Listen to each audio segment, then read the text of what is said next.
Hello and welcome to Video Game Hangover. I'm Randy Dickinson and I'm in Harrisburg, Pennsylvania. Hey, I'm DJ Ross. I am in Mountain View, California. On every episode of Video Game Hangover, we talk about the games that have been keeping us up at night. This week we're playing Cairn, checking out the Pragmata demo, playing Cloverpit on our phones. The latest Wii balance board game. Cloverpit, yes.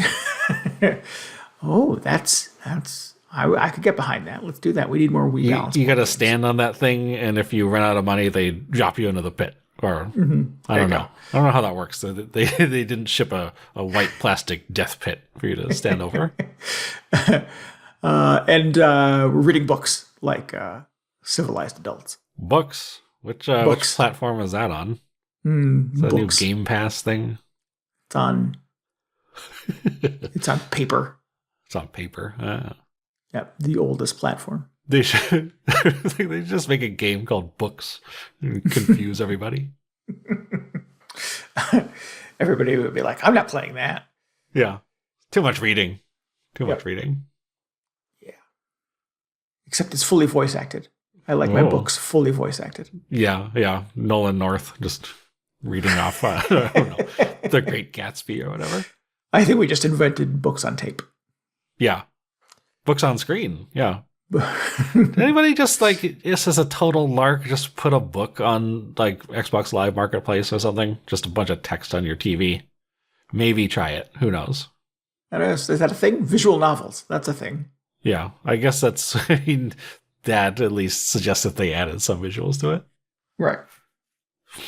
Never been a Great Gatsby game though. Or has there been? I don't know. I don't know. I don't know why I immediately went to The Great Gatsby. So there are definitely other books out there. Is that the last book you read?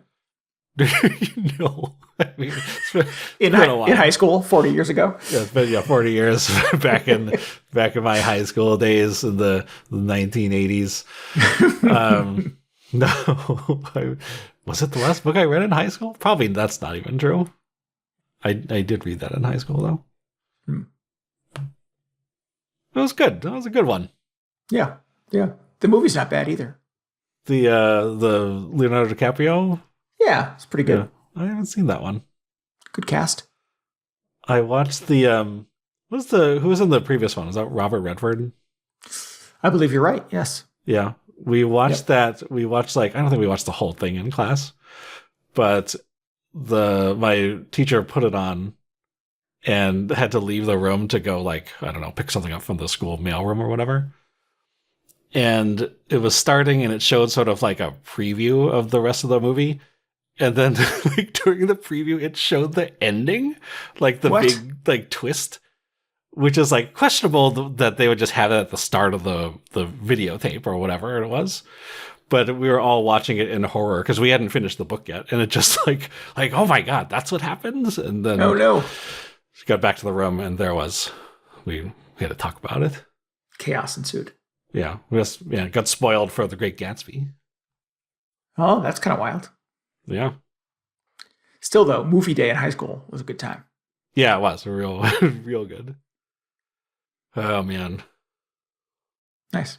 Well, we can start with my book review. It's a review.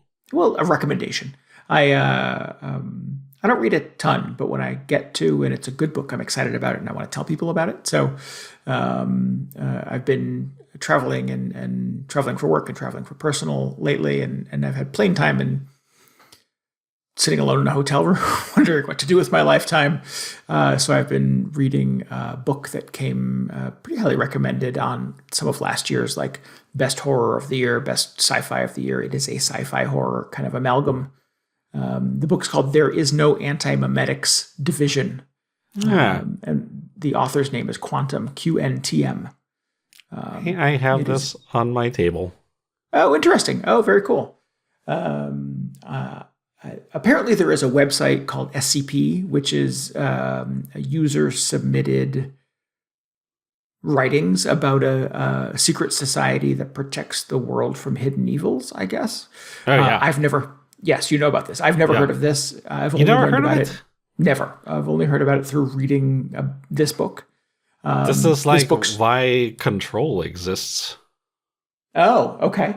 The game it's not a Control, not Control as a concept. Right. So it is not a coincidence then, as I'm reading this book, I'm thinking, oh, this reminds me a lot of the video game Control.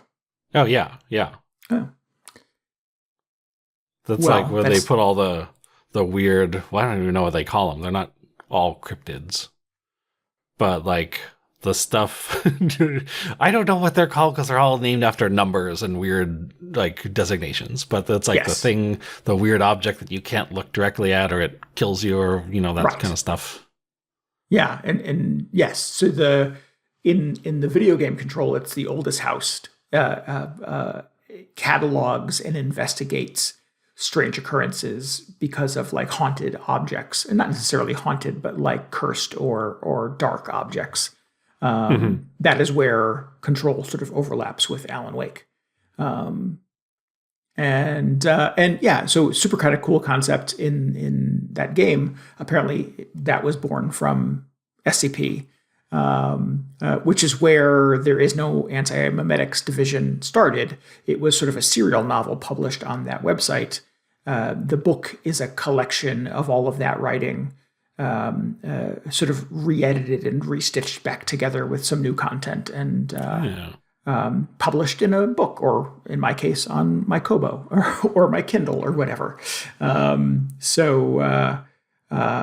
it's really cool. It is a little bit of all of those things. It has kind of a Control / Men in Black kind of vibe, where there is a foundation built to sort of protect the world from anti-memes, or in this case, sort of like dark thoughts, infectious thoughts that lead to like kind of evil consequences. These are things that sort of like affect your memory and affect your ability to perceive the world and affect how you connect to other people. And you could be sort of under the influence of them without really knowing them. So the book takes a whole very kind of trippy and kind of dissociative kind of vibe as you get further and further into it, and people's memories start to fall apart over the course of the book. Is it safe to read? Well, only one way to find out. It is sort of like the definitive kind of unreliable narrator, because you end up with a lot of characters. It jumps around between a lot of characters, a pretty big cast. At some point or another, you're not sure of what they're remembering is actually happening, or if they've been sort of affected by an anti-meme and stuff like that. It's really cool, and it comes together in a way that feels very elegant and very satisfying. And it's super like compulsively readable. I read through probably the first 100 pages of it, like on a 2.5-hour flight to Miami, just devoured this book. And I've not been that enthusiastic about anything in quite a while. So it was really exciting to like take a flyer on this and be super satisfied with it. So I would highly recommend. It is more sci-fi than horror. There are definitely elements of it that are scary, and the whole concept alone is kind of terrifying. Characters are really, really good. And like I said, it does kind of bounce around between a lot of different people. So you get these little sort of like vignettes of different agents and people who work for the Anti-Memetics division, for the foundation that sort of protects people from these horrible things in the universe. Yeah, it's awesome. It's really, really good. The author, I think his real name is Sam Hughes. He sort of goes, his nom de plume is Quantum, but he did a Ask Me Anything on Reddit shortly after it came out, talking about kind of the origin of this and how it was born from this website. And it's really kind of one of there's a graphic novel, I think, of SCP stuff that got published, but it's really the only kind of like big, long, significant piece of writing from this huge website that has resulted in an actual publishing deal. So yeah, it's kind of a big deal, and it's kind of a really good book. And I can't wait to see what else he writes next. Is it all like, is it just this guy's sort of submissions to the website, or is it collect sort of the more well-known, I don't know, again, I don't know what you call them, but the sort of like characters or entities? I think there are, and again, I'm not an expert on this because it's all fairly new information to me, but it is just his writing from the website. But I think there are references to artifacts and other things that have happened sort of in the context of this sprawling website that it's basically a wiki that anybody can contribute their writing to. So while this stuff is, as I understand, I call it kind of all of Quantum's writing, and it's his narrative and his book kind of stitched together. I think it does fit into kind of the greater SCP universe if you want to dig into that. Interesting. Yeah. Okay. Well, that's kind of cool. I didn't realize it was so directly tied to the actual SCP like foundation or whatever. Yeah. That stuff has really been like exploding in popularity. So I was thinking like, oh, it's probably just a matter of time before we start seeing like wide release movies and stuff like that based on it. Because we already got, I don't know if I don't remember if Slender Man was originally part of that, or if it's just another like just internet thing. But that felt like sort of like something escaping from the internet into like the wider culture. It was really interesting. Yeah. That's the copy pasta, right? Isn't that the weird? Yes. Yeah. Maybe that's the more appropriate origin. I don't pretend to be an expert on any of these sort of internet-born things by any means, but reading this book and then sort of like understanding the connections back to the website, and then kind of digging into the website more, and reading the Ask Me Anything with Quantum, and him talking about kind of his influences. And he wrote the book kind of in periodic chunks and published it in chunks on the on SCP, and he sort of posted it as he was writing it. So there were points at which he wanted to go back and change things, or how characters were introduced, or how clues were sort of doled out throughout the book that he didn't get a chance to do because it was being kind of written and published live, essentially. Oh, interesting.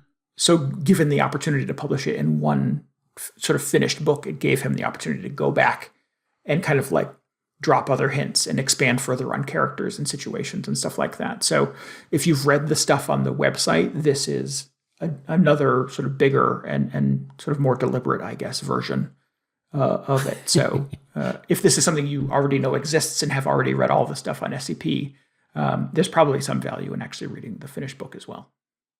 That's really cool. I've never really gotten super into the wiki, but kind of a unique format for storytelling where anybody can go in and like just change stuff. I don't know if that's how it works. That seems like probably, I don't know, might be discouraged to just openly edit stuff, but to have this thing that it's like kind of an evolving body of work with all these different contributors and kind of its own self-developed lore is something that you don't really get out of, a traditional book.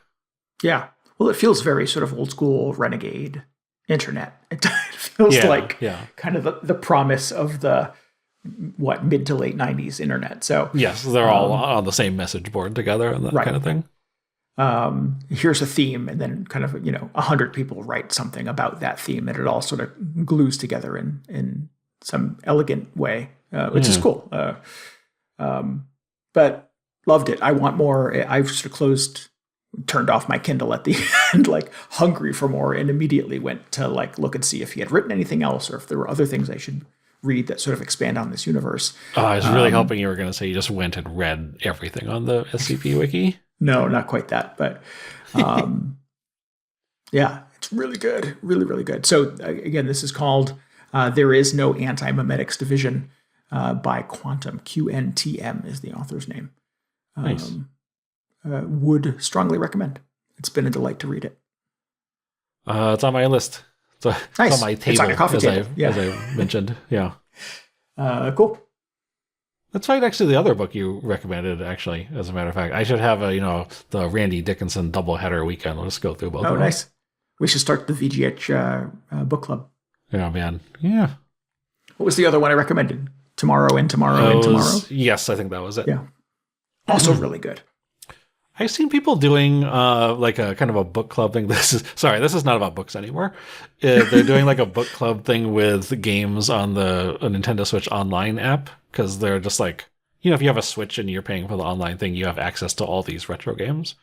So they've just been picking one out of what's available and like, I guess, playing it for a bit and then discussing. I was like, that's kind of cool. That's fun. Kind of an interesting way to organize like a discussion group. Yeah. Yeah. And how to sort of take something that isn't inherently social and make it social. Yeah.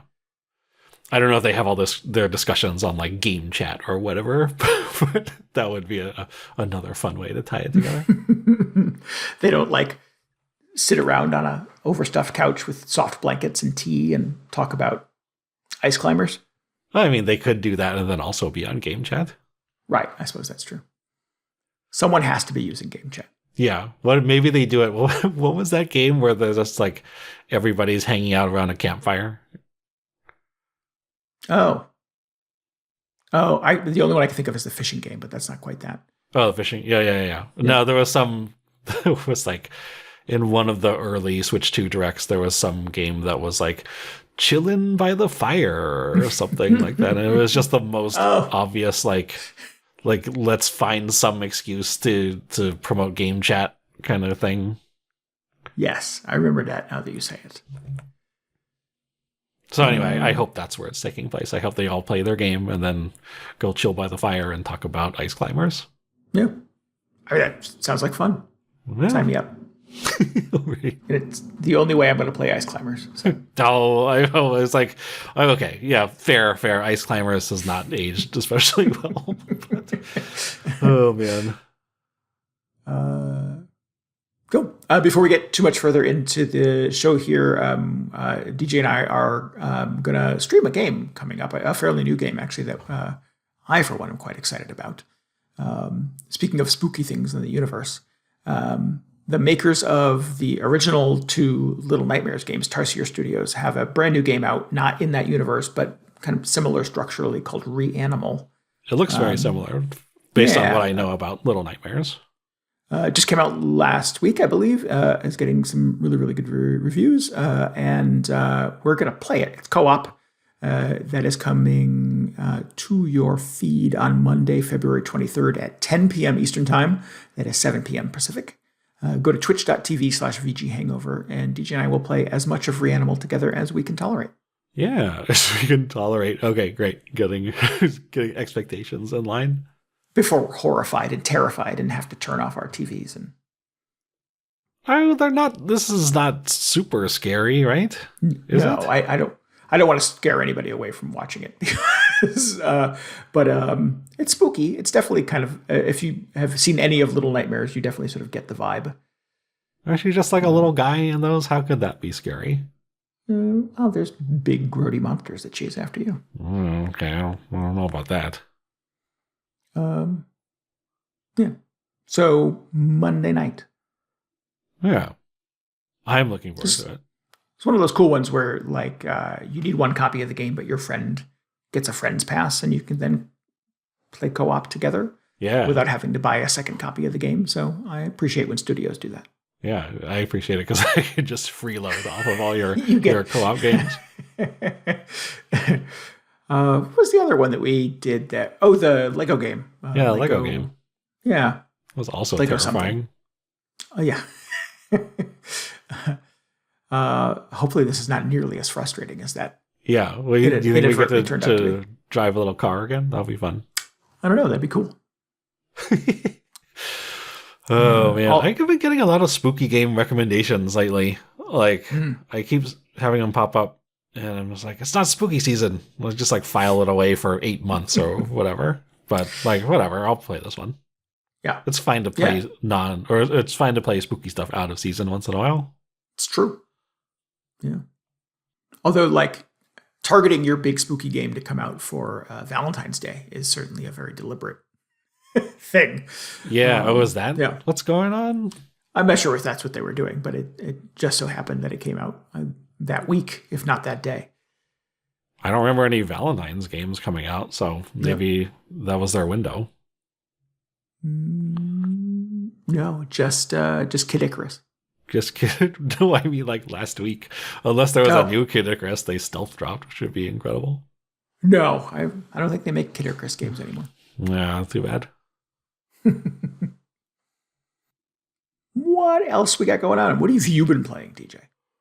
Oh, I have just been getting tilted over video games for the last week. Tilted? Yeah, you ever get tilted? No. Never? No, I don't know. I don't know what that means. You don't know, man. Really? Okay, well, man, you never get tilted over video games. Well, good for you. No, I've been doing my raids in Final Fantasy. Oh, And okay. I've been playing some of the game Cairn. We were climbing a mountain, and both are really good. But I'm also just getting tilted, and so I'd like be I'm trying to playing. piece together the context clues to figure out what that means, and I'm Yeah, not well, so sure. I'll be like playing one until it just gets frustrating to the point where like I need to take a break from this, and I go play the other one and just get mad at something else. But no, it's been good. It's been fine. Gotcha. Okay, excellent. So I've been playing Cairn, which just recently came out. It's a game about playing a mountain. No, it's a game about climbing a mountain. I've been looking forward to this for quite a while. Actually, I think it's been delayed several times since it was originally supposed to come out. But it's another. Yeah, it just seems like there have been a lot of mountain climbing games lately. It's Starting with weird. Yes. Jusant Yeah. a year or two ago, and Starting with then ice climbers about 50 years ago. yeah, starting with, man, just all ice climbers this week.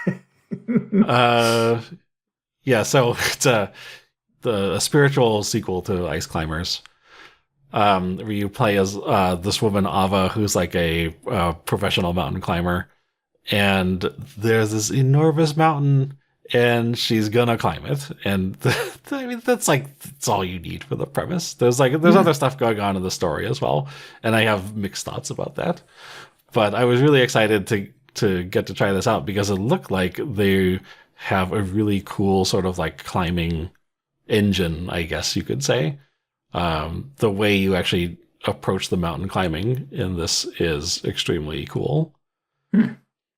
And it's not something that like I remember really getting from Jusant. Like I enjoyed playing that game, but I was trying to remember back to how the climbing worked.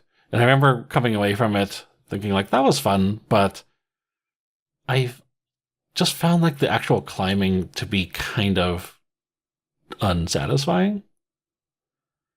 Like it wasn't quite I was actually struggling to remember how it actually worked in that game because I remember thinking like it was definitely more involved than like the Uncharted style, like Yes. point the analog stick at the glowing foothold or whatever, and you just auto climb up the wall. I think in Jusant, didn't you use the shoulder buttons or something to like grip the wall, and you had to sort Yeah, of I like think you climb had to up like like that? it was like a bit of a marionette thing where like the left and right stick would like if you move the right stick up, Oh, your that's arm right. would kind That's of right. move in the direction of, and then you had to pull the trigger to like grip the edge. Yeah. Um, and then left arm out, and then left trigger to grip the edge, and then you sort of like monkey up the side of the mountain that way. Yeah. Yeah. So that was a cool system. I kept comparing it to this other game, Grow Home, which I think you've played. You play as like a robot climbing a beanstalk, Oh essentially. yeah, yeah. They But made two of that those. I haven't played the was other one too. oh yeah, I never played Grow Home 2. Should maybe Oh go check that nope, out. sorry. Unravel is the game I'm confusing it with. Oh, Yeah, wait a minute. Yeah, okay, I know that one as well, but I don't think you're climbing yep. anything in that. Yeah, I think you're right. I've somehow melded them both in my brain. Never mind. Rewind. I Oh, take it all well, back. so you did not play Grow Home? Grow home, you say? Grow Home. Oh, I see. So now I'm supposed to start describing. Oh, sorry. Well, so I think it was similar to Jusant, where you controlled the robot's left and right arms, and you would like grip. You could make each one grip the wall independently.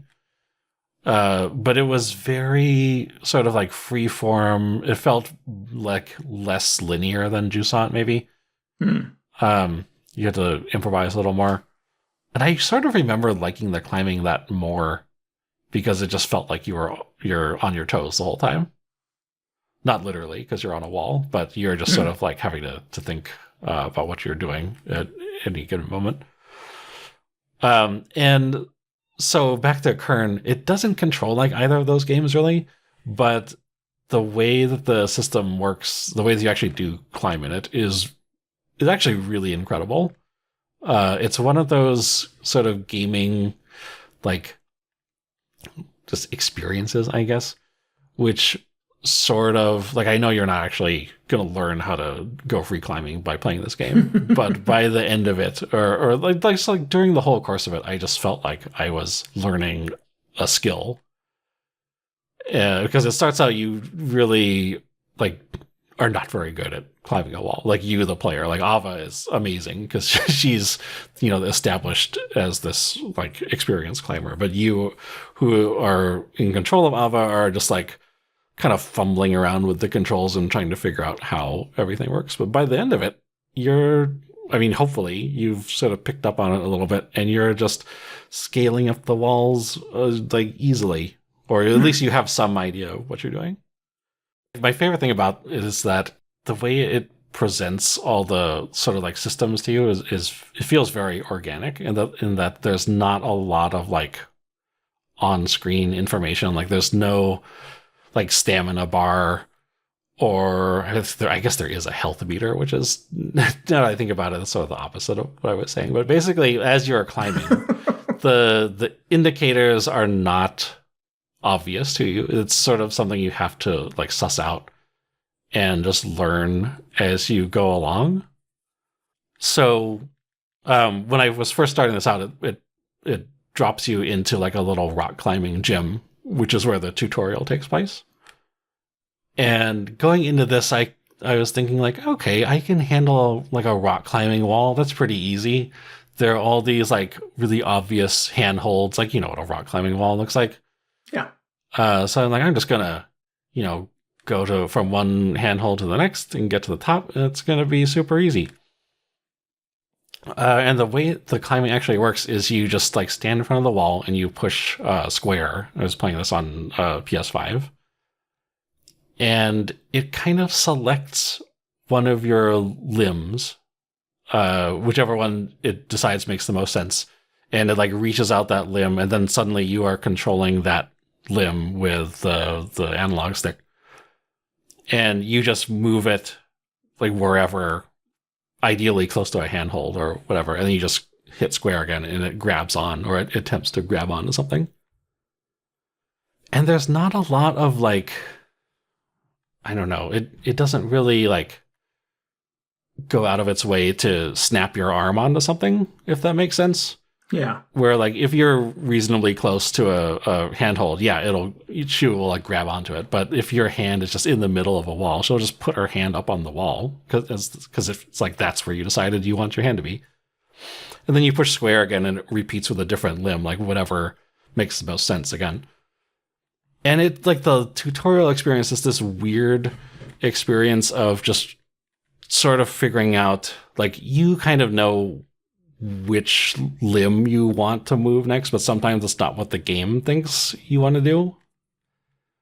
So you end up kind of second guessing yourself, like, oh, maybe I do want to climb like that. Maybe this is what I should be doing. And so I think the most difficult part of the learning curve of this is I do not know what like free climbing is supposed to look like.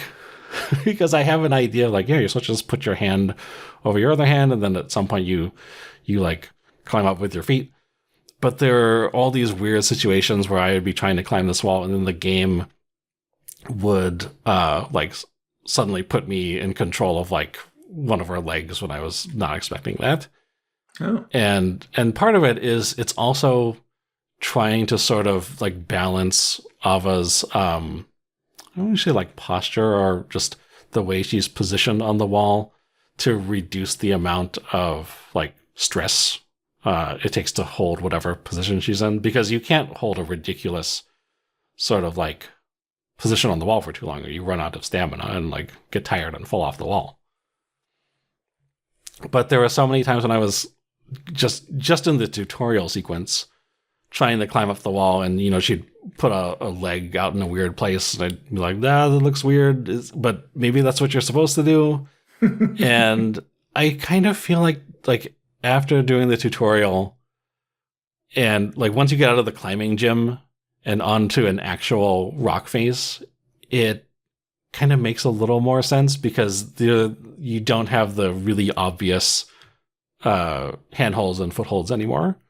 You're just looking at like an organic cliff face, and then you start scanning for like, okay, well, where could I reasonably like put my foot here to be able to just stand here without requiring too much stamina, like if you were actually climbing a wall. So in a weird way, the tutorial felt very unintuitive to me because it was like, okay, I'm just like, feel like I'm climbing the wrong way, or at least climbing in a different way that the game expects me to. And I'm really like hyper focused on these handholds, which are not going to be on the actual mountain. So it's really not what I should be sort of teaching myself to look for, if that makes sense. So the tutorial was actually a little bit of a struggle. Like there were 5 or 6 climbing walls in the gym. And after the third one, I think it only makes you do like the first 3. I was just like, I gotta, maybe I should just get out of here and get to the actual mountain and it'll be different. And lo and behold, it's completely different once you're on the actual wall, because you just start sort of learning what to look for and hopefully learning how you should actually be climbing and how to position yourself correctly. And also the game is not super forthcoming about how the actual systems work, like the stamina system, and how you're supposed to like compose yourself on the wall. Eventually you just learn you have to like take a little break every once in a while. You can't just be like Spider-Man with your arms and legs spread on the wall all the time. You have to like take a moment, plant both your feet on something sort of solid and just like catch your breath. And there's like a button dedicated to doing that. But it's all part of this like just learning how to climb as and sort of like deal with the system that they put together. And it just feels it just feels like an organic learning experience rather than you sort of going through the motions of playing a video game of like holding the trigger buttons as you also like fumble around with the analog sticks in Jusant or whatever. So it feels like a real process, which I thought was amazing. It's like very few other games have actually accomplished that. I feel like to the extent that Cairn does. So anyway, so the climbing is incredible, and then so that is basically what you do the entire game. There is a lot of stuff that they layer on top of it. There's like kind of a survival system where you have your backpack full of like food and water and medicine, and every once in a while you find a little alcove in the wall where you can pitch a tent and like cook your food or rest and recover your stamina. As you make your way up the mountain, it starts getting colder and colder, so you have to like use your stove to heat water or coffee or make hot oatmeal or something like that just to keep your keep yourself from freezing. So there's a little bit of a survival element, which I started out, I just left everything on. It's like there's actually a surprising amount of assist options available. And one of them is just to turn off all of the survival elements, which I feel like I'm kind of 50-50 on whenever a game includes that as sort of a gameplay element. Like, it always seems really interesting starting out to have to manage all that stuff, but depending on what you're doing in the rest of the game, I find that a lot of the time I will opt to turn that off. Like Minecraft, I will usually I'll try and stick with the survival elements for a while, but at some point I'm just like, it's more fun to just play this in creative mode. And I forget what the other one, like that game Grounded, which it was like the one you play as the kids and they get shrunken down and they have to survive around all the bugs. That had just an incredibly oppressive survival component where it's like, this is not fun with this on, so I turned that significantly down. But so the way it presents it to you in this is that like it starts you with all the assist stuff off, obviously, and when you go and like look at the menu and try and turn one of them on, it really just puts up another screen that's like, hey, we designed this game sort of with the assist stuff off with this goal of having this one sort of like gameplay experience that we want people to have. It's just thought, okay, well, that's fair. And yeah, I am not struggling with the survival stuff at the moment, so I'll just leave it off and see how long I'm fine with leaving it off. And but there is a scenario where you neglect these things and starve to death or freeze to death or something horrible like that.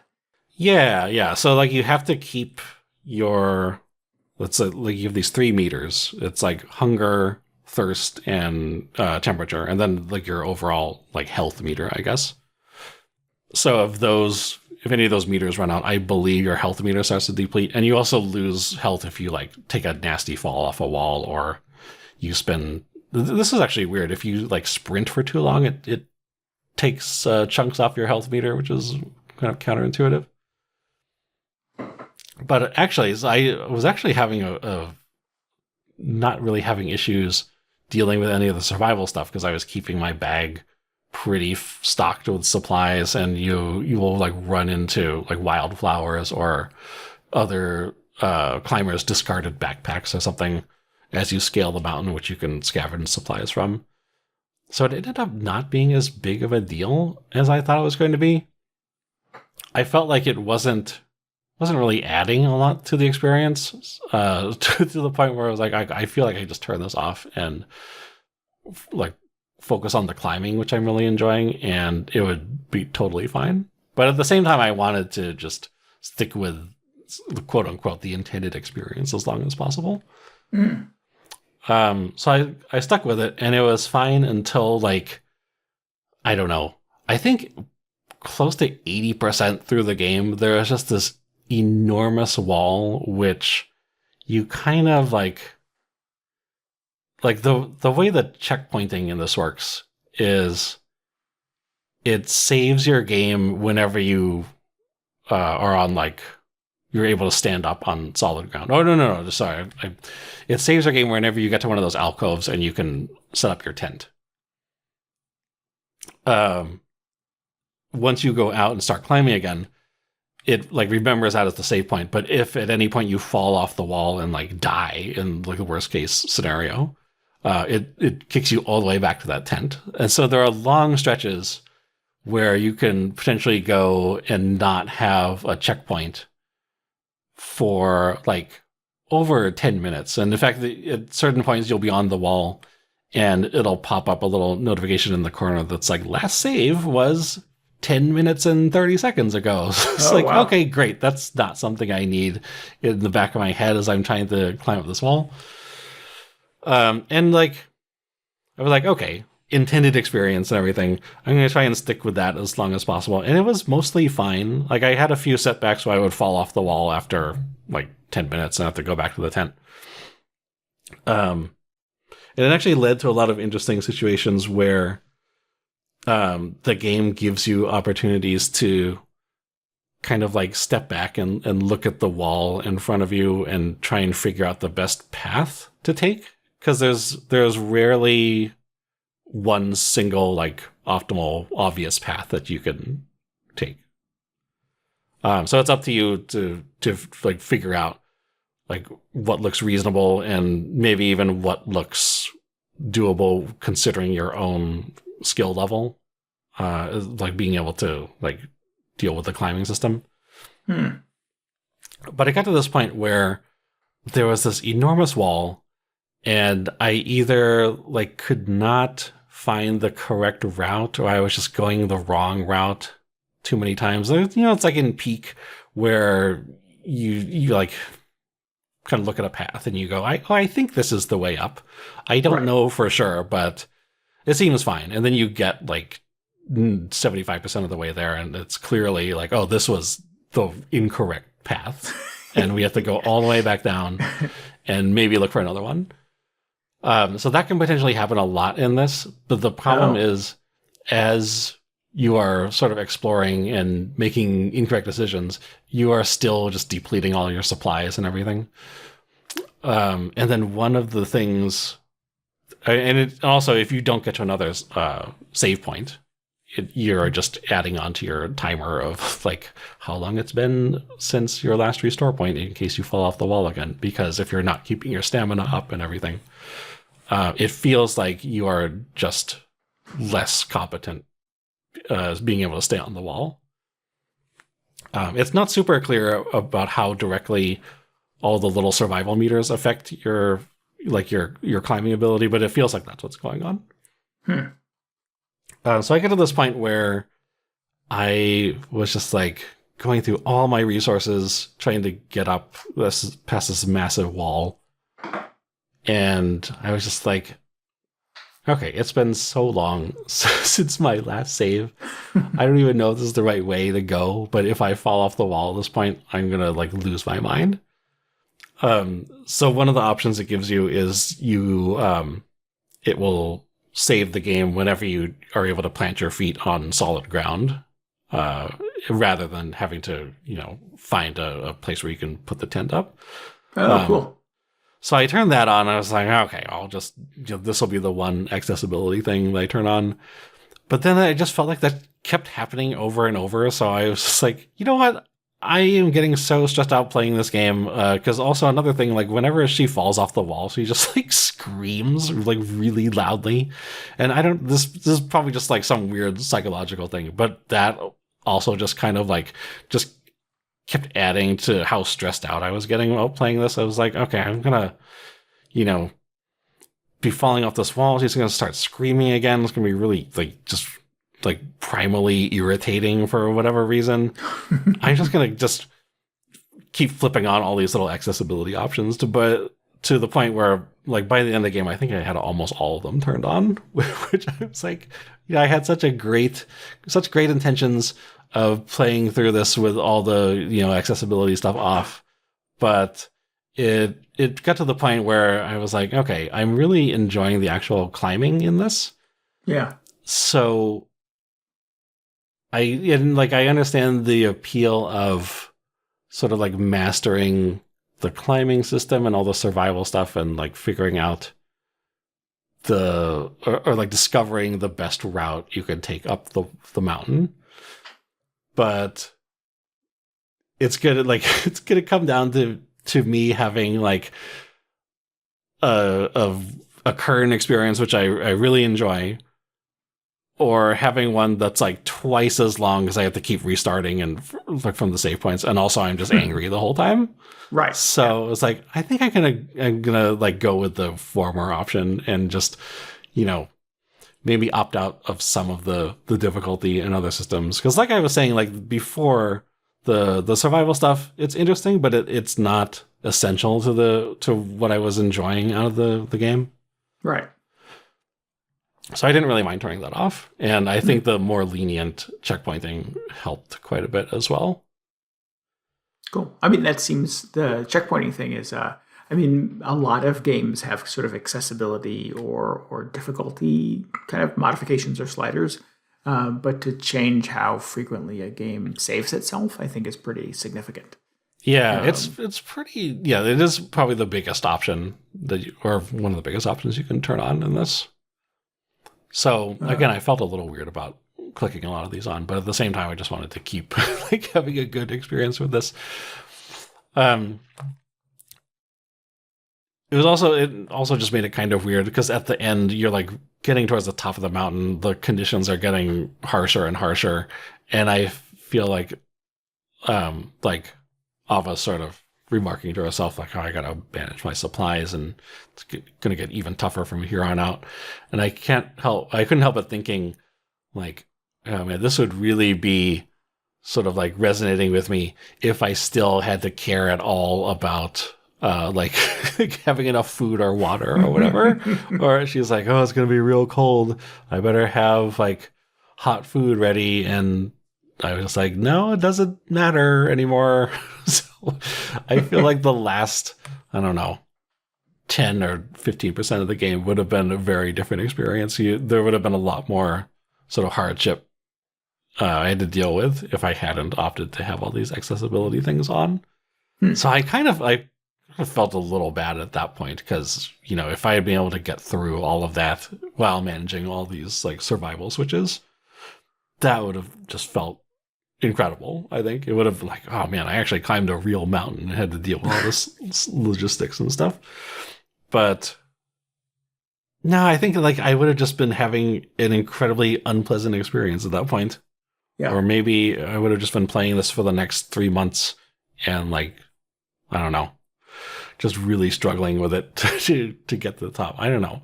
I'm sure there's definitely something to be said about, overcoming that extremely difficult experience. Because I do like playing challenging games. I like being challenged by games. But I was just like, no, this is maybe where I tap out in this specific case. That's interesting. Do you, and there's no way of knowing, obviously, but do you think you were enjoying it enough that you would have stuck with it if you didn't have the option to modify? That's a good question. I think it would have been a very different experience. Like, just knowing that those options were available certainly sort of changed my approach to it. Right. I think in the case of the giant wall, I probably would have come down and taken a break and probably look for another route.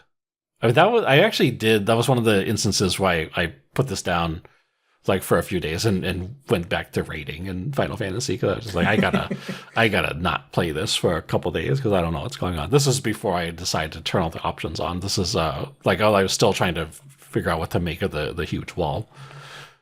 But I came back to it and I was like, okay, I'm gonna give this another legitimate shot. And if it doesn't work after, falling off the wall too many times, I'm just going to start slowly turning on those accessibility options, because I don't feel like I want to be stuck on this one stretch of the game for the next 2 weeks. Right. Which is probably what would have happened, right? Oh, I think it's definitely what would have happened. Yeah. And I feel like it's a little counter to sort of the whole, I don't know, to Ava's motivation for climbing this mountain in the first place, which is okay, well, I feel a little, little conflicted about that, but also I just here to play this cool game, which is maybe, when I say it like that, feels so I don't know, reductive. But I don't know. I'm not really trying to play. I'm not trying to stress myself out over a game like this. Right. And it's why I don't play FromSoft games. I'm just this is not enjoyable. There are definitely people out there who enjoy just getting wrecked endlessly by bosses and stuff like that. But it's no, it's not really something that I look for in games. Yeah. Interesting. I'm interested in this. I like all those other games that you cited. But I think the one that I've enjoyed the most and have played the most is probably Peak, which is sort of the most cartoonish and the least sort of sim oriented, although it does have sort of a lot of survival trappings in it and a lot of silly ways to die, and a lot of lost time to paths that go nowhere and things like that. But there's something about, I think, maybe the social aspect of it, obviously playing with friends, yeah, just sort of the inherent goofiness of everything that's going on there that kind of keeps it feeling kind of light and breezy, despite kind of dire circumstances if you'd make bad choices. I don't know if that formula with more survival elements and more dire circumstances and more human drama and blood-curdling screams every time you fall just sounds like a source of anxiety to me. And I don't know if I would enjoy that. I'm really curious to know if other people had the same reaction to just all of her vocalizations while I was playing this, because it's not just she screams, but whenever she starts getting tired or when she takes just a small slip off the wall, she'll just make some frustrated comment. She'll be no, or whatever. And for whatever reason, that would just really stress me out. I don't know why that is. I don't remember having that happen in other games. Oof. So yeah, I was this one incredibly specific thing is not working for me about this game, which is really weird. But other than that, the climbing is so good. It was, I started out wondering if it was going to be almost like QWOP or what's the other game? Baby Steps, where it's super mechanical, but it's not quite to that point. It's a little bit, actually, it reminded me a bit of the early hours of Death Stranding, where you're just really focusing on where you're placing your feet as you just walk across the landscape. But it's really fascinating to sort of like learn how to rock climb in this game by using the sort of like climbing system that they put together. Oh, the other thing I didn't even mention. So it starts out with this sort of auto climbing thing where you press square and it picks whatever limb it thinks is appropriate. But you can also just go full manual control and like you hit the shoulder button or whatever and it lets you pick whichever limb you want, which I think, it's good to start out with the automatic selection because it lets you just sort of learn how to like climb a wall. But by the end of it, and I actually kind of regret that I didn't start using this more often. If you use the manual selection, you have such like precise control over where you're moving, or like if you see you've placed your hand incorrectly, you can just like select it again and be like, oh no, I want to actually put it here and see if I can get a better grip. And it really also helps you like place your feet very precisely so you can like stand up or sort of stand against the wall and catch your breath, get some of your stamina back. Interesting. But that was like, maybe that was the point where I felt like, okay, now I feel like I'm actually getting this, where I sort of understand where I should be putting my hands and feet as I'm going up the wall. But yeah, so just like, man, I feel like this was the game that I really wanted Jusant to be. Like the climbing is so much more involved, and it's sort of like up to you to like plan the route, which I think is really fascinating. There were a lot of parts of Jusant where you were not climbing a mountain, where you were like in caves and collecting artifacts and piecing together the story of the people that lived there before and things like that. Does Cairn have kind of detours like that, or are you just climbing all the time? So there's not as much of that as there is in Jusant, which I incidentally really did not enjoy in Jusant. Like that wasn't why I was there, and I didn't think the story added a whole lot to it. So there are definitely stretches in Cairn where you're just walking from one sort of like cliff face to the next. There is a little bit of story going on. This is another thing that was making me tilted about this game, where I just felt like I was like turning into a gamer gator, where I was like, why are there all these cutscenes in this? You get all these like radio messages because you're climbing. You've got this little like robot climbing assistant that follows you for, I don't know why this exists. I don't think it's a real thing, but you keep getting voicemails on it, which Ava is like clearly not thrilled to be getting. And she like kind of just ignores them, but you still have to listen to all of them. And also they play extremely loudly out of the PlayStation controller speaker, which I don't know whose idea that was, but they should be in prison.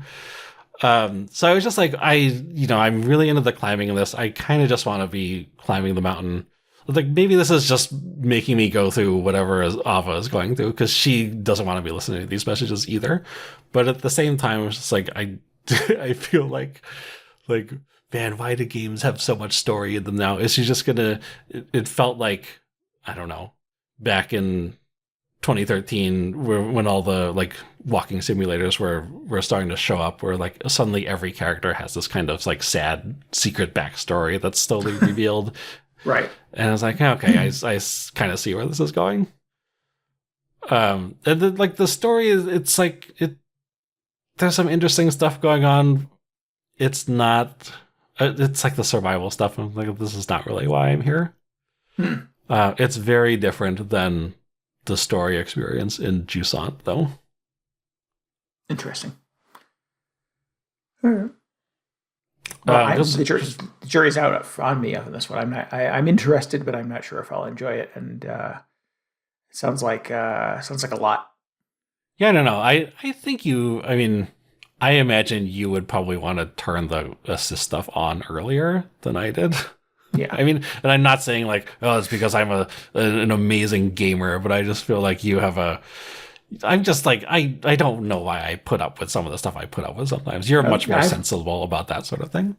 Yeah, I will have a much lower threshold of patience for those kinds of things, I think, than you do too. So yeah, well, I think that just means you're smarter and make better decisions. I was just like, my time, I have less of it left. Yeah, oh yeah, that was something dark. Like I'm gonna like stick with this as long as I can until I just get so frustrated I put the controller through a wall or something. Right. Yeah. Unfortunately, that didn't happen. It's all sort of in the name of science to me. But man, the climbing is so good. I can't say enough about how well the climbing works. And just like, not even the sort of climbing engine, but the way the game is rendered. It's sort of like this, like, sort of like comic book cell shaded style with like the black outlines and everything. And it actually like works really well for rendering the mountain, because you can kind of like turn the camera around and try and like, you know, if you look at it, you look at the mountain from this specific angle, maybe you'll be able to spot a foothold that you couldn't see from a different angle, or, you know, maybe if it like catches the light slightly differently, you'll be able to understand that is like the underside of a ledge and not something you're gonna be able to put your foot on. It's like, it works really surprisingly well. I was so impressed by how like well it supports the climbing system. So yeah, I like just incredible work put into like building a great rock climbing experience. Not totally sold on like the story and everything else on top of it, but yeah, it really like lived up to my expectations. Cool. Do you rate Cairn 4 out of 5 ice climbers? For I don't like why. Wait, oh, like I see 4 ice climbers out of 5. Yes. Yep. Like I don't know why we keep coming back to ice climbers. I don't either. Just try to force a theme. Try to force the theme this episode. Particularly good game. Cool. All right. Well, as much as we talked about Jusant, for the sake of our listeners who are with us still, the game is called Cairn. Yeah. Cairn, Cairn. And you're playing it on the PlayStation 5. Yeah, it was fine. I like read a bunch of comments about like, oh man, performance disaster on the PS5. Like that's not. It was far from the case. I know gamers have very high expectations of anything they play these days, but right. It was totally fine. Cool. So yeah, really good. I think that like, I don't know if I had a rock climbing thing I needed to get out of my system, but like after Jusant, I was like, well, what if this was better? I mean, like Jusant was still good, but I was like, I didn't feel like I was climbing a mountain. I remember when the week this came out, I was reading some of the reviews for it, and I think some of the video game press was trying really hard to sort of like stress the difficulty of it or the unapproachability of it to a certain degree, and I think Polygon called it the Dark Souls of mountain climbing games, and I'm like, yeah, that's another thing is you got to start hiring writers who know how to express ideas in like ways that make sense. Cause like, I don't know what that, like, you got to stop calling things the Dark Souls of whatever. Right. Yes. Yeah. Like, what does that mean? It's like, it's just tedious and boring and not fun. Yeah. Yeah. Clearly there is a subset of gamers for whom that would be motivating, but I think the majority of us probably are immediately turned off by that. So, yeah, was not the endorsement. I think maybe Polygon hoped it would be. I don't know if it's an endorsement or not. It was a positive review, so I think it was meant to be. Yes, yeah. Okay. But that was not clear to me from that headline. Yeah, so like you gotta hire writers who can communicate. Ugh. All right. Well, cool. I have 2 quick hits to share. One is Cloverpit has come to I heard of mobile. this. Yep. You've heard of this. I played a lot of Cloverpit, like a lot of Cloverpit on the Steam Deck when it came out late last year. And I think in December, the developers, Panic Friends, developed a mobile version for iOS and Android. It is a mere $5, no microtransactions, no ads. And you can play literally the entire Cloverpit experience on your phone. Mm-hmm.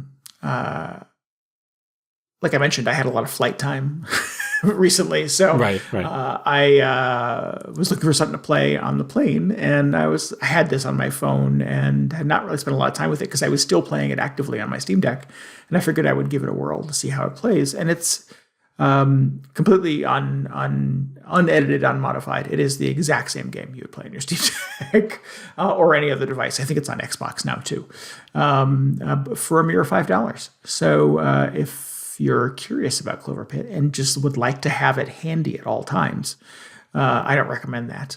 There are no compromises in this mobile port of Cloverpit. It runs great. The downside for me is I've put like 70 hours. 100 more hours into it. Yeah. And I have all of the artifacts and all the good luck charms and all the stuff kind of unlocked. And starting back at 0 on mobile was annoying. I wish there was a way to bring all of that stuff to my phone and use it again. But yeah. Well, it just means you get to play Cloverpit some more. Yeah, it's true. So would recommend. I mean, I like Cloverpit. I like it on my phone. I like it on my Steam Deck. I have this. It's been like hanging out on my home screen since it came out, and I have not started it because it feels like a commitment. It is. I think it's super addictive. Clearly, it is definitely just one more kind of game, and you have to decide whether or not you have room for that in your life right now. Well, I mean, just like I imagine a typical play session probably lasts quite a while.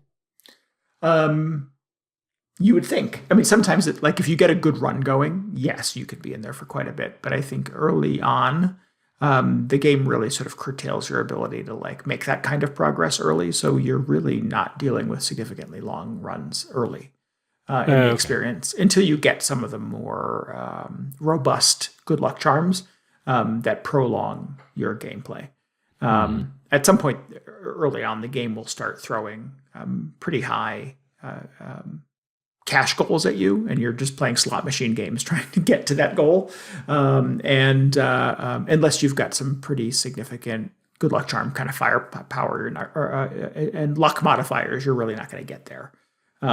So I suspect some folks will get to a pretty serious brick wall earlier, Sean. But by way of doing that, you'll start to unlock more and more good luck charms that allow you to get further and further. I think there's a pretty good progression to it. But you do have to kind of go through the motions early on. Well, I was waiting for it to come out on mobile, so I will eventually check it out. I just need to there you go. Actually sit down with it, I guess. Yeah. Yeah, I mean, it's super easy to consume on mobile. I played it on my handheld. I don't know that I would have played 70 hours if I had to sit in front of my Xbox or PlayStation to do it. So I think mobile is the way to go. Yeah. Item 2 that I wanted to recommend is I downloaded and played the demo for Pragmata on my you Switch recommend 2. Whatever this is? Kinda, yeah. It is an oddity. It is a weird thing. Okay. I'm really curious because I know like nothing about it. So I know at some point people were saying it's a stealth like Mega Man game because at some point he like wears a suit of blue armor or something. And I was like, that seems far-fetched. And it's like clearly not that. But it looked about as far from a Mega Man game as you can get. Just based on what I've seen. I didn't get Mega Man at all. That's interesting. So I've seen some of the trailers for this early on, and it seemed more like a kind of a tech demo. They were trying to sort of like show off the engine for rendering this little kid's face. And it's this little girl who looks like Megan from the Killer Robot movies, who runs around in a big winter coat and rides on the back of a giant robot guy. Is it a guy or is it a robot? Unclear from the demo. Okay, yeah, probably not important. I was just curious. He doesn't take his mask off, so I'm not sure if there's human behind the mask or robot behind the mask. But he talks to the little girl, right?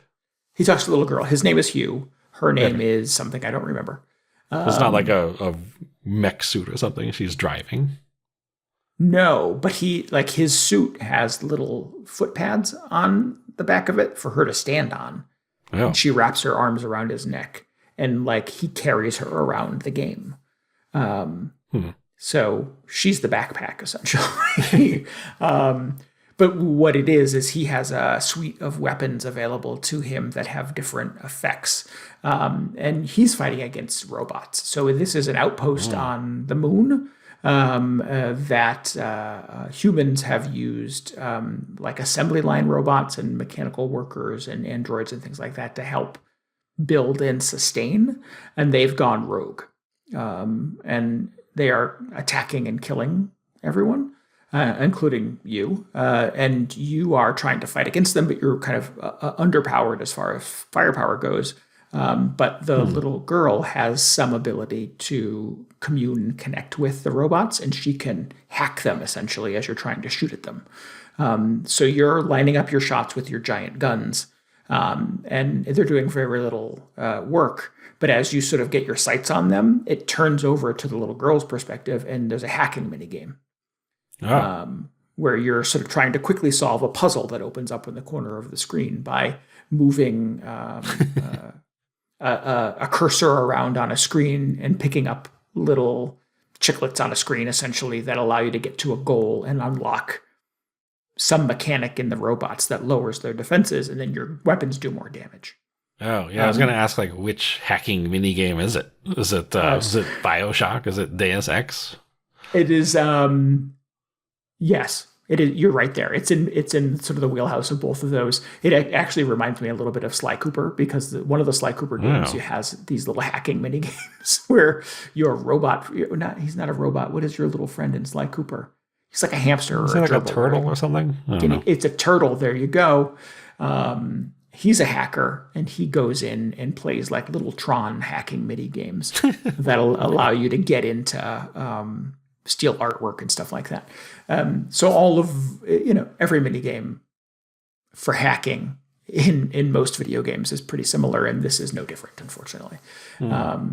So sometimes you're trying to, there's a couple of other versions that have come up. You're trying to sort of like push button presses, A, B, X, Y in a specific pattern that match up to the little thing that opens up in the corner of the screen, lowers the defenses of the robots, and your weapons do more damage. So you're going back and forth between the little girl hacking the robots and you shooting them in the glowy bits so that they explode and die. Do you get to like choose how you hack them? So like, oh, I really need like damage down on this one, or I don't know. Not yet. There are things that you can pick up in the levels. You're also sort of investigating kind of what happened, and you're reading emails and artifacts and voice logs and all the other bullshit that video games usually do. But you can pick up little things that modify the hacking game for you, and they'll put icons on the screen. So as you're cursoring through the little path trying to get to the exit in the minigame, essentially, it'll put things in there that you can pick up that are like little shields or little power-ups. And if you can make the cursor path go through those, it modifies the damage that you do or your armor or et cetera, et cetera. So it's making the hacking game harder, essentially, because it's giving you more stops to the solution. And meanwhile, the game hasn't stopped. The killer robot is stomping towards you.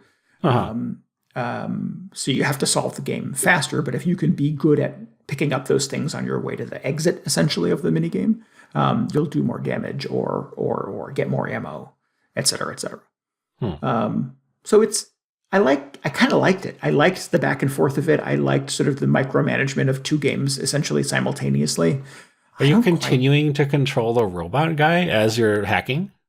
Not really. You're sort of you're controlling him primarily, and you're pulling the left trigger to like iron sights on the enemy that's charging towards you, and then as you do that, the little hacking game pops up in the corner, and you turn over to the girl's perspective, and you have to solve the game.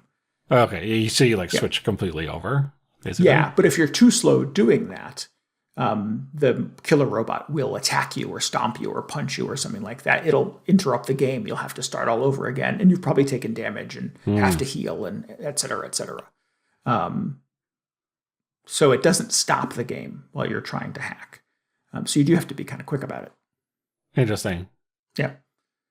I like the back and forth a little bit. Didn't quite understand like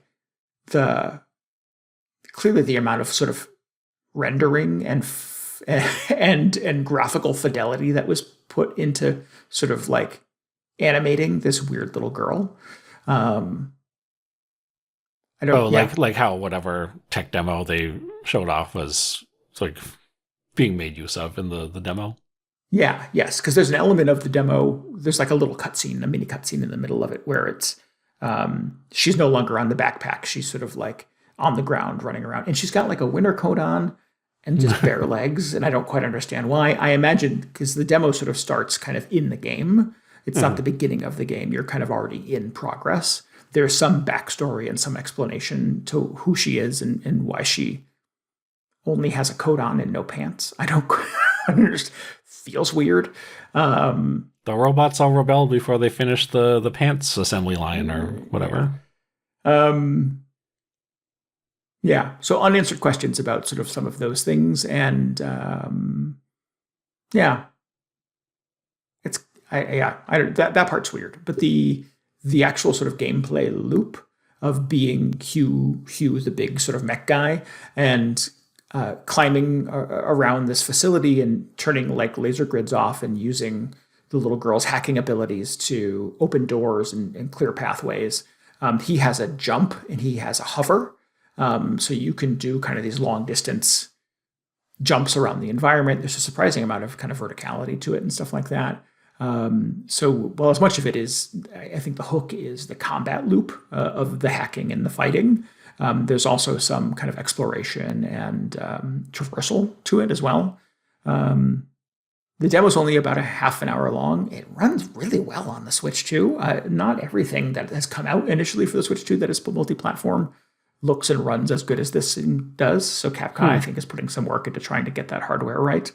I was wondering how, like, I was surprised to see this on the Switch 2 at all, because wasn't this like, it was like an early sort of PS5 showcase game? Where they're like, look at what the PS5 can do. It's like, when is this coming out? This looks amazing. So it's like, how is this going to look on the Switch 2? It's going to be a disaster. The Switch 2 continues to surprise me. Like this and the Dragon Quest demo were like amazing. Yeah. Demo's only about a half an hour long. I played it twice actually because I kind of liked it. I had a good time with it. It has really got me thinking maybe I would like to play the rest of the game.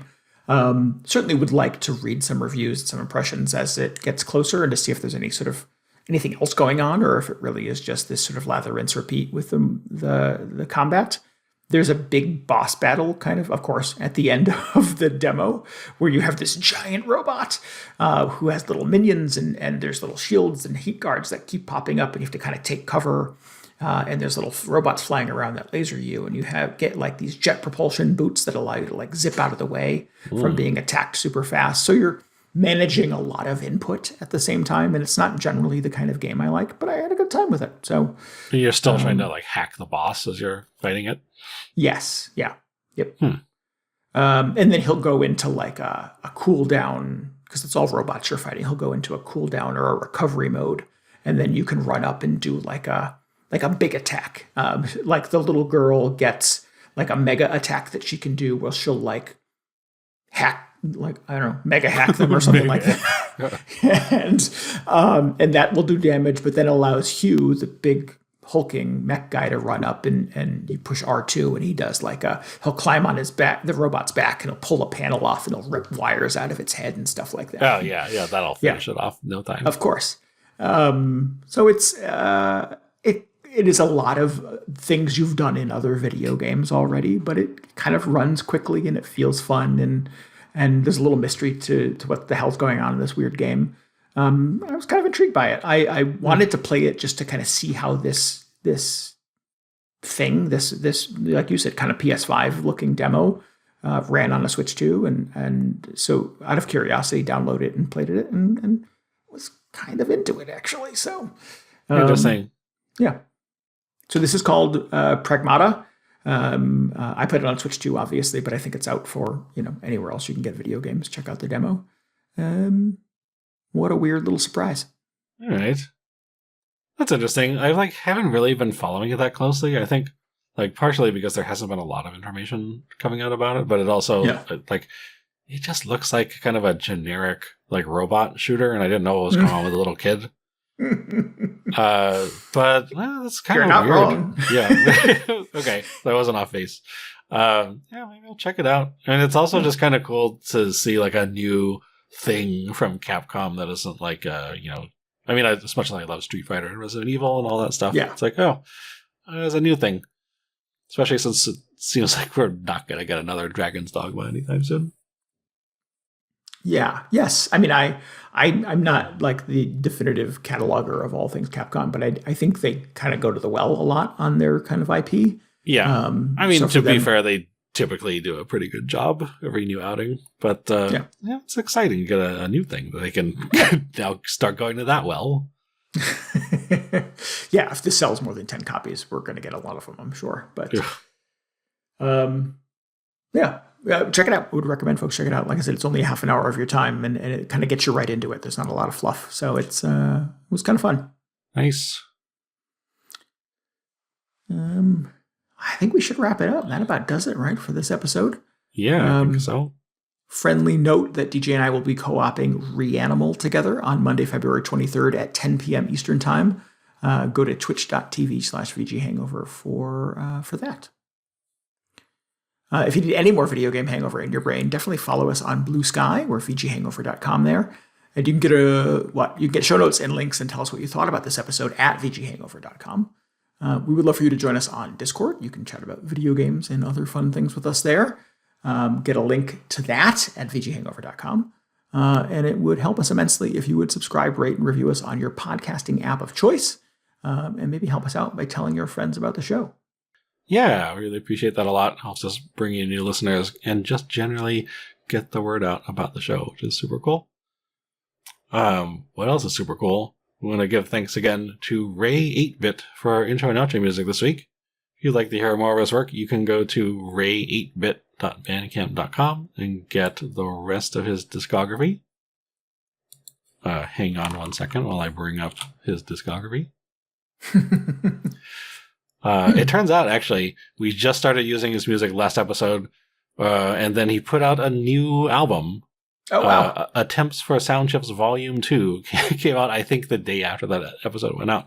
Didn't even know that was going to happen, so that's very exciting. But you can go check out that completely new album at that link. So that would be super cool. And tell him Video Game Hangover sent you. Yeah. And he'll be like, who? Yes. Well, I mean, hopefully he remembers. No. Either way, you should go do that. That would be great. Yeah, absolutely. All right, cool. We'll be back on Monday with Reanimal, and we'll be back in 2 weeks with a brand new episode. Until then, this is Randy Dickinson. This is DJ Ross. Thanks for listening to Video Game Hangover. Goodbye. Good night. See you later.